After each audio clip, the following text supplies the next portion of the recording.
Hello and welcome to this episode of Read Play Game, the podcast where we look at tabletop role-playing games from every side of the table. I am Jess. I was the rules layer for this and also did a little bit of playing as... Yeah, I was just kind of adding a little flair to... I did a little bit of playing as Reverend Simon White.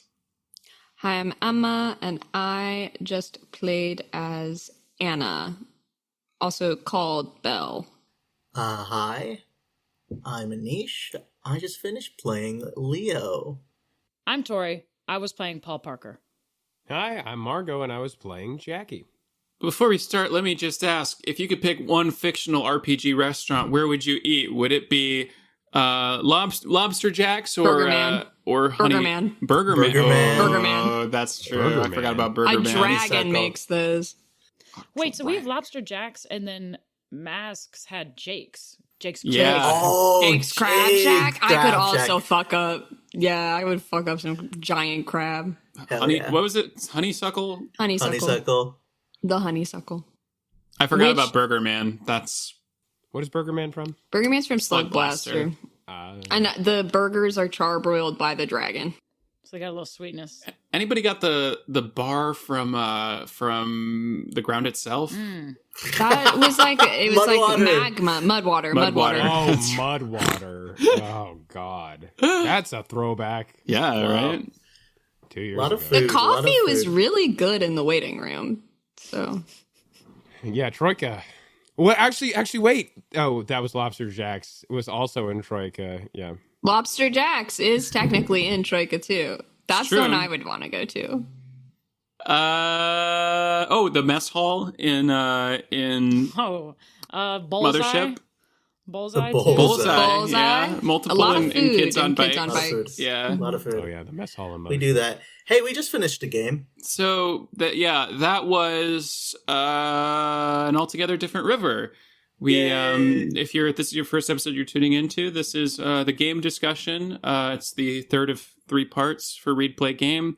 You're not going to get a lot of it if you haven't listened to the previous episodes, but join us either way if you'd like. But we just finished the game and we're talking about our thoughts on it. What are initial things that people want to say? Jump in. It was a pretty fluid structure, Mm-hmm. which I was not against. What do I you mean by that? enjoyed that. Oftentimes with world building games, it's a little bit more like, I don't know. I felt like with Epitaph, I wasn't there for the ground itself, but for Epitaph and Exquisite Biome, there was a little bit more of a like who's making the calls at certain times, or like with Epitaph especially, I liked the dynamic of like you're grabbing dates and like you could run out, not you could run out, but like the one that you wanted to touch upon might be touched upon by somebody else, so you kind of have that negotiation going into it. I thought that this was just a lot more fluid. I will say we didn't touch upon a thing in the rule book because we never had major conflict on it, but it said something, oh gosh, let me pull it up. There was a note on when there is confusion about or disagreement about how things should be, Mm-hmm. you refer to returned characters in one way, and you refer to like, For if it's a thing about the present versus past. yeah, So returned characters have the have, like, authority on the jurisdiction. past, and the remained have it on the present. so yeah, those are my initial thoughts. I liked this game a lot for like what it represents in the way that like, you know, the feeling of when you do go back to your hometown and you do talk to, you know, people that are still there and you might not be there, or if you, you know, versus I guess that's the perspective I have. I don't have the perspective where I remained.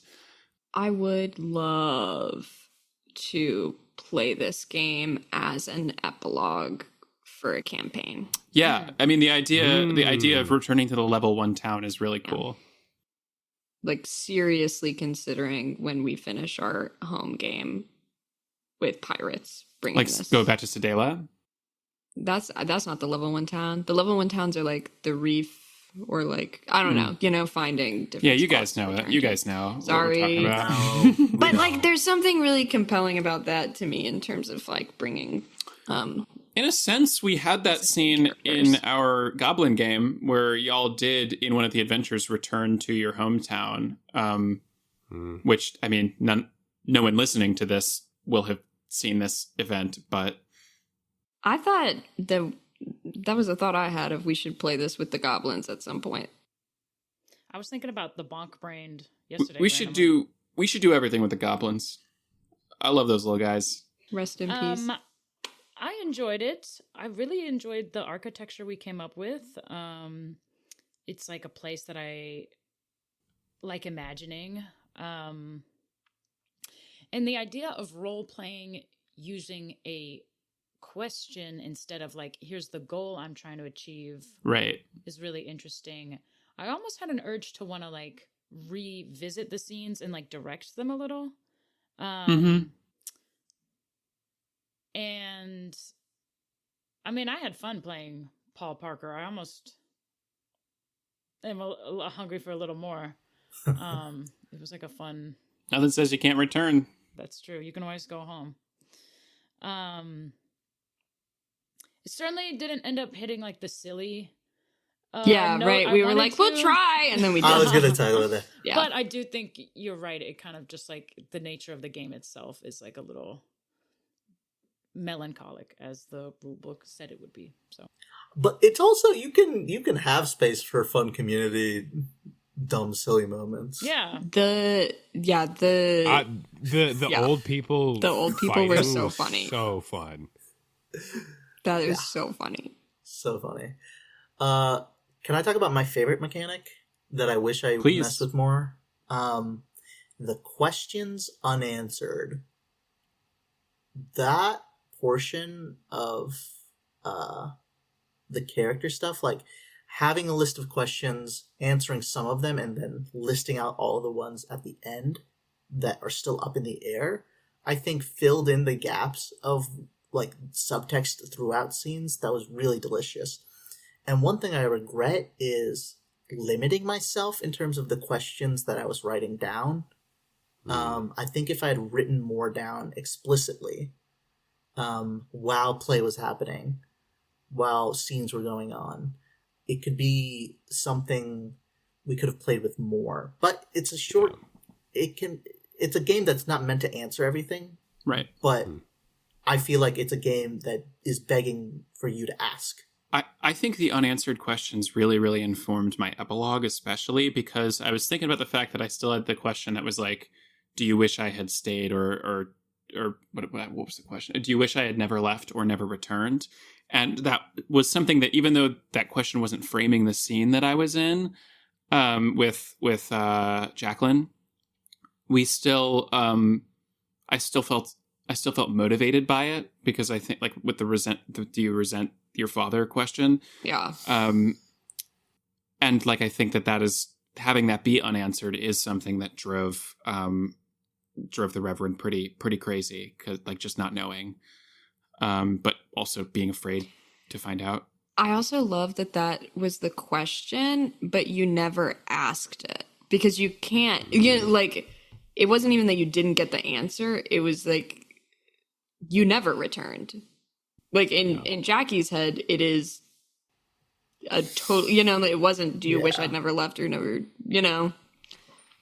Like, you don't even know. touching it. I don't even know. No, yeah, I love the element of like the questions that you get answered and the questions that you don't, because I think I also like that, it still felt like a decent, very good length without addressing all of because when we did, what was it called?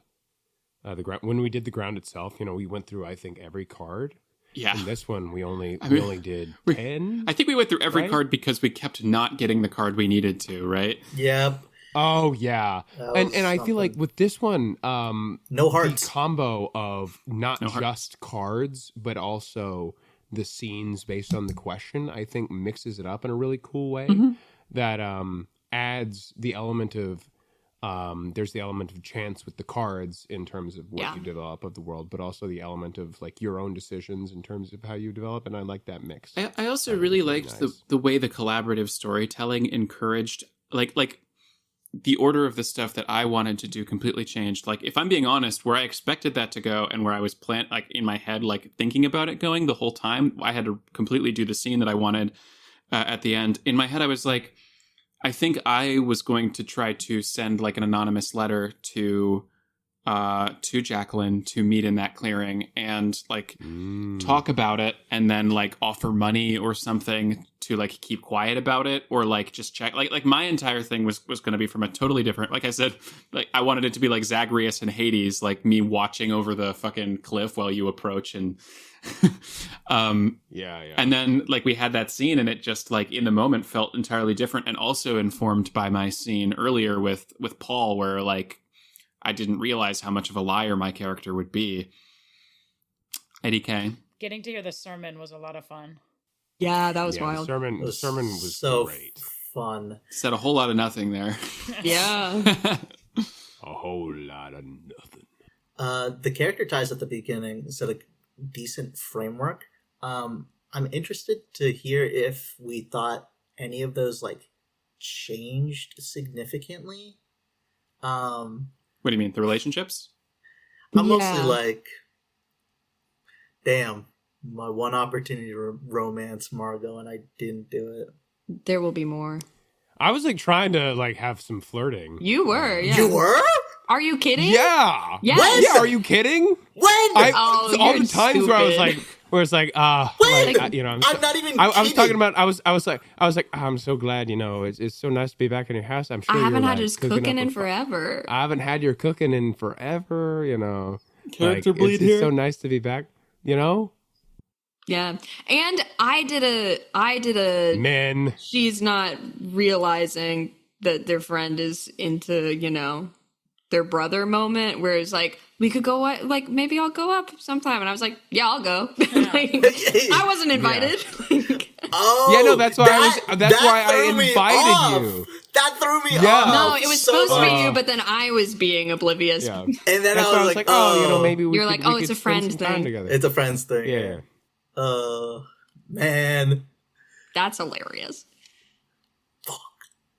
Something from Epitaph that I enjoy, knowing that these games kind of like talk to each other and like the designers, whatever, all take inspiration from each other, is I liked that Epitaph had different kinds of. There was, what was it? A scene, an internal monologue, and like just a sentence or something. Remembrance. Yeah. So I liked having those different options. And this one, it's all question driven. And it's just, do you want to answer this question outright, or do you want to answer it through role play? I just appreciated that as a difference in Epitaph, that it was like you had these other ways of exploring it, particularly from different points of view. I think Mark has talked Yeah. about that, like lowering the scope, like internal experience, third Yeah. camera, whatever. What do you call it? I think that's what I meant in terms of there felt like there was less structure in this, in the like more explicit options. But I thought that served this game in terms of us having characters. You know, like in Epitaph, you share the characters and it's more about that central one. But I really enjoyed being through the lens of a specific character. Like that was something I haven't done in a world building game before. Usually it's one or the other. You know, like let's build characters or let's build the world. So it was I fun didn't- to see how that comes together. Realized before I read the rules that we were going to be making characters. Yeah, I didn't realize there was going to be like personal characters before I read. Well, the before rules. reading the rule, yeah, but like, it was very surprising to me to find that in the rules that there was a character creation, like even a character sheet. But I think that was very interesting and very cool too. And I mean, that's what it's about, right? Is it's important to have the characters that are returned and remained.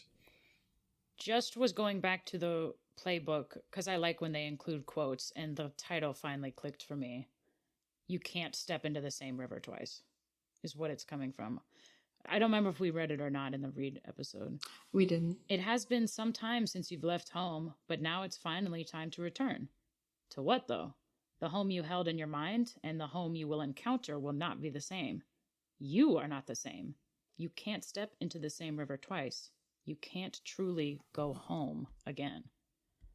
I think that's such an interesting and significant concept for a game, because like you could have your amount of time be like as minuscule as you want, and still there's going to be something different. You know, like you could have left That would for be fun to do. a day, left for a day. week, for a month, and a Burger King is built. It reminds me of this Mary Shelley quote that haunted me when I moved to New York. How much happier is that man who believes his native town to be the world than he who aspires to become so greater than his nature will allow? Mm. So we're like, whoops, maybe should have stayed in my native town. Damn. It was cute to have a North Carolina, like, you know, whatever. reference. Marshboro. It was very fun. We haven't done, I think, a true, like, real world scenario since Executive Decision, right? Like, Right. there's always an element of, like, fantasy or sci-fi or something going on. And yet, I did feel this became somewhat fantastical. became a little with larger than certainly life. Roots, like it didn't feel like a very North Carolina setting, nor did it feel like an American setting much. But like I didn't really believe that this is a place that could exist. Really? Not really. I thought there were moments where it wasn't, but overall, I thought that it could. What didn't strike as like realistic to you? Like the architecture? The that was the architecture closest thing to me. mostly. Yeah. But I think it's interesting to imagine that kind of town in. Yeah. But I mean, to me, this felt, despite it felt like it would be a deeper South location as well than like North Carolina. I mean, that could have been also true, like a Delta, Mississippi Delta vibe. Yeah, in my head, I honestly didn't even like I didn't say this out loud, but I was thinking of kind of like an entirely fake separate state that was like New Jersey. like we said North Carolina, but it was just to say North Carolina, I think not New Jersey. Altogether different What? Carolina. That was South a Carolina. joke. You said a totally made up state. And I Oh. just said it would be fun. An altogether different New Jersey. They can't all be winners. An altogether New Jersey. I think we were talking about the tonal, like, it was hard to fit what we initially talked about into what the game is trying to do. And I think where the game kind of falls out of sync for me, at least for this playthrough, was I think if we had a much clearer idea of the tone coming in, the exact type of scenarios we want to nail, and I also had a loose kind of conception of place that took me a little out of it because, again, I'm concerned with how does this work in the real world. Like, I think giving ourselves like a little bit of permission in the beginning to be like, here's what we can let go of in terms of realistic behaviors, realistic things. I don't know. I think I felt because we're us, we kind of adapted to whatever vibes we were bringing to it. I have a feeling I'd enjoy this game more if we came in with a crystal clear idea of the type of story, the type of setting, the type of like environment. I'm not opposed to the flexibility though. Well, it's like if it had been played in a previously existing setting from a different game, I think that would have given us more. Yeah. If we'd been like, the town here is Benova after the events of Kids on Bikes The Return happened and everybody dispersed and came back at some point. Yeah. Oh my god, yeah. That'd be like so easy to fall into. Side note, if you guys want that on Patreon, let us know. Yeah. Yeah. But like, again, this is the struggle with most collaborative games that I have when you're building literally nothing from something. We all have a different idea of what it is in our brains. It's... Turn that around. Wait, scratch that. Reverse it. Reverse it. When you're building something from nothing. You said you're building nothing from something. Oh, yeah. That's interesting, though. That's interesting. That's interesting. Think about that. Sorry, I got you off track.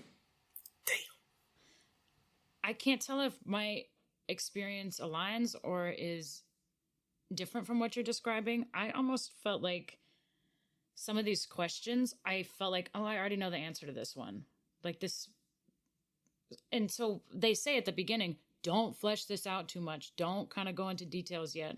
So I don't know if I just didn't leave an open enough mind, but like for, oh, a secret is revealed. It's like, well, we already know a secret, or like, oh, and so I tried to be like, well, even though I feel like I know the answer to, do people resent Paul Parker for the changes he brought? Like, maybe it's still worth exploring, because I guess maybe the character doesn't know that.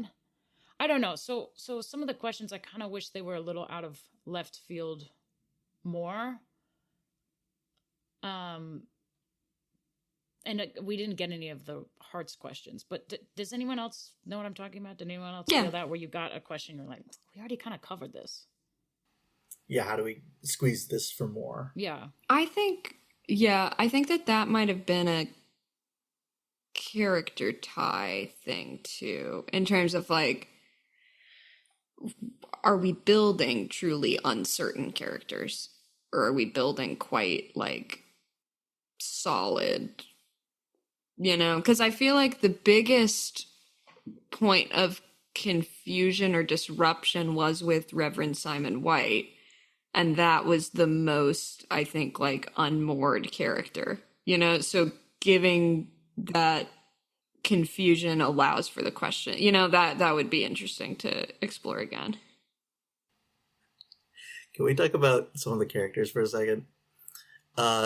Reverend Simon White captured a very specific quality that certain old white men have, in which they talk to you and you feel deeply uncomfortable, right? I don't know if you've felt that before. Oh yeah. What do you mean by deeply uncomfortable? In like a specific way, or just like you have a generalized discomfort? It's like, I don't feel safe around you. Yeah. Yeah. It's like, I did feel myself like walking around words sometimes, and like not even considering the implications of what some things might have sounded like not even intentionally. I just kind of like, because I had goals in the scenes, but like it I just was existing in a space where, like, I think kind of recklessly, where I wasn't even thinking about the surroundings or the, like, how things would be seen or interpreted. Yeah. And I mean, I don't know how I felt about the character and the arc of the character. It was kind of out of place, I think, in a sense, but I think it also steered the story in a very specific direction. I guess I had... Do you guys know about David A.R. White? Not by name, maybe. You are always pulling out the crazy... You're going to be like, they're talking about him on Twitter.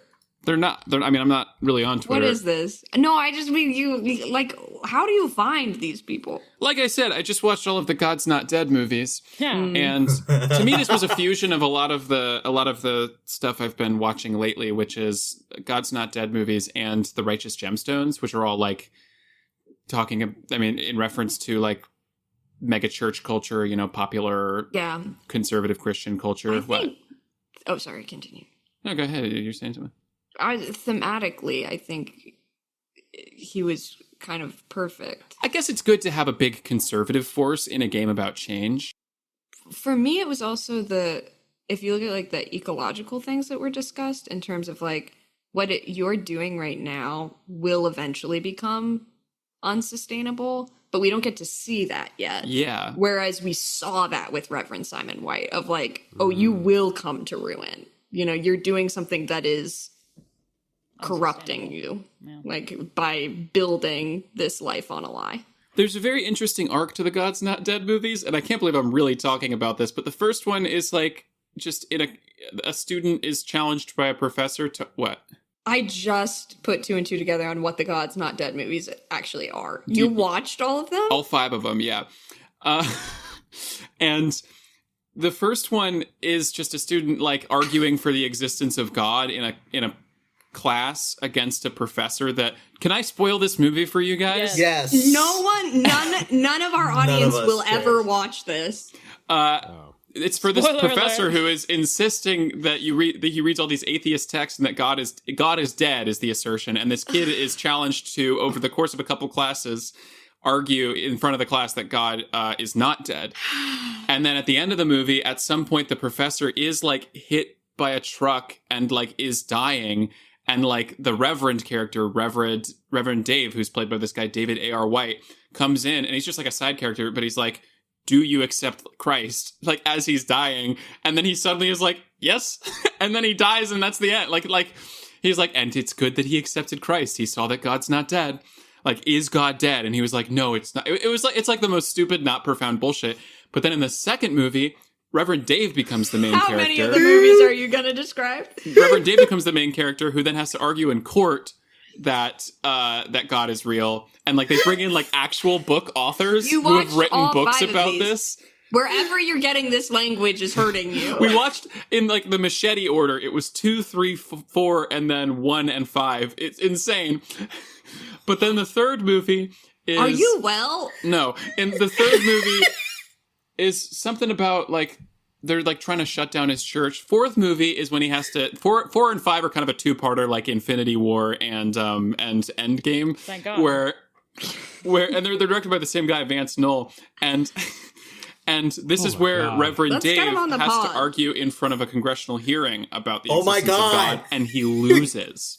And then in the loses. fifth one, Escalating. he runs for Congress because a real congressman who is in the movie, who's like a real guy who they got to play in the movie, sees his speech in front of Congress. By the way, David A.R. White is like the producer of the company that has all this. No charisma at all, but he just is the producer in the production. He's like owns the production company, so they put him in all the movies. He sees his video and he's like, this guy should run for Congress. And so he runs for Congress and he does win. So there is this sort of narrative as it should. I mean, these have been made over the course of like 11 years. I think it started in 2014 or something. Where like, it's like this constant, like the Christian is the underdog, you know, we are the underdog. And, you know, that's the big thing of the fourth movie where it's like, we get knocked down, but then the fifth movie, but we come right back. And it's like they're always sort of investing in this like comeuppance that's going to happen. Yeah. And I don't know. I guess that was what was on my mind. And then the big, again, David A.R. White has no charisma, but the in the Righteous Gemstones where they're running the mega church and you got like John Goodman, they actually like, they are very compelling performers and speakers. And that's what it is. It's a performance. So I don't know. That is a very significant force, and it is delusional in the same way that other things are delusional. And I think it's interesting to look at the delusion of it. That's wild. You were talking about, I don't know if anybody clicked on the tweet to see it. Anish, you were talking about being uncomfortable. This isn't exactly what you were talking about, but it's like, is it just me or is Editor's note. I've lowered the audio to protect our dear listeners from the foul nature of Tori's Twitter reference. Please DM them on Instagram if you'd like the tweet explanation. Again, thank you for your continued support. We've gone really off the rails. I'll tell you right now. All right, how are we? I just wanted to give the context for all that. I would be interested to see non-theater people play this game. I'm curious, what would the what am I trying to say?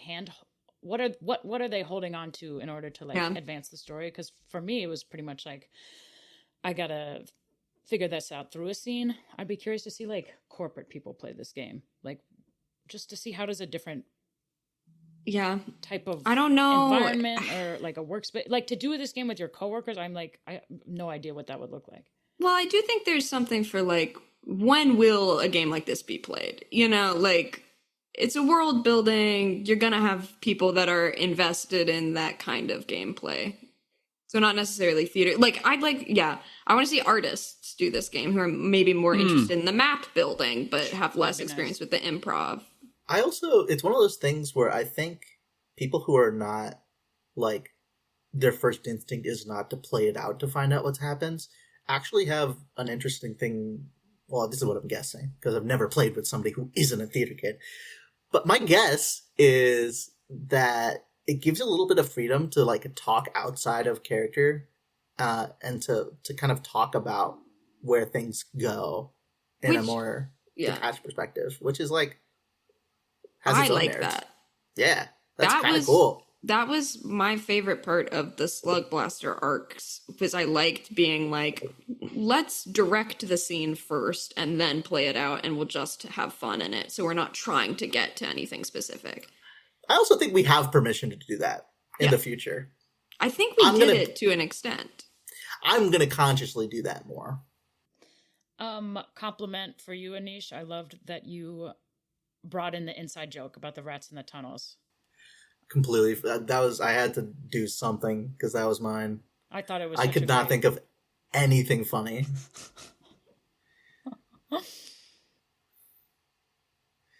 Mike Huckabee's in this movie? Sorry. Yes, they have Mike Huckabee in the fifth one. Can we watch the last IMDb. scene from this No, movie? we cannot. We simply cannot. I the don't only- want to see it. The All right. only reason I'm looking at this because I think these movies were filmed in North Carolina, and I may or may not have some It's in friends that Arkansas. have It worked takes on place in Arkansas, I'm pretty sure. Well, it might have been filmed in North Carolina. Really?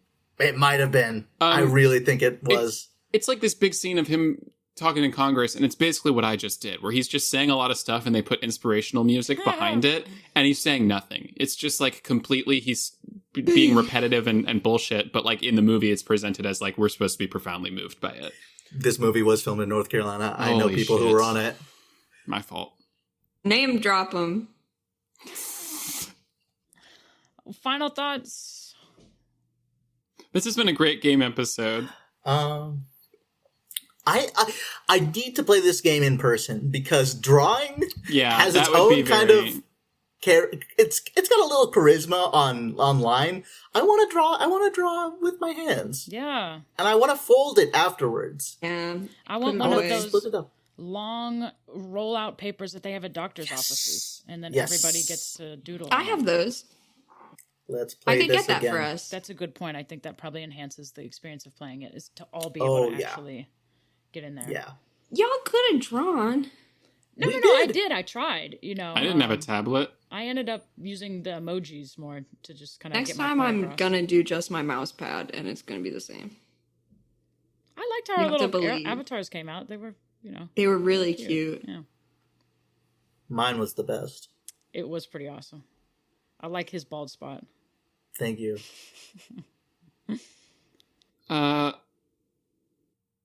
I liked this game. I had a good time playing it.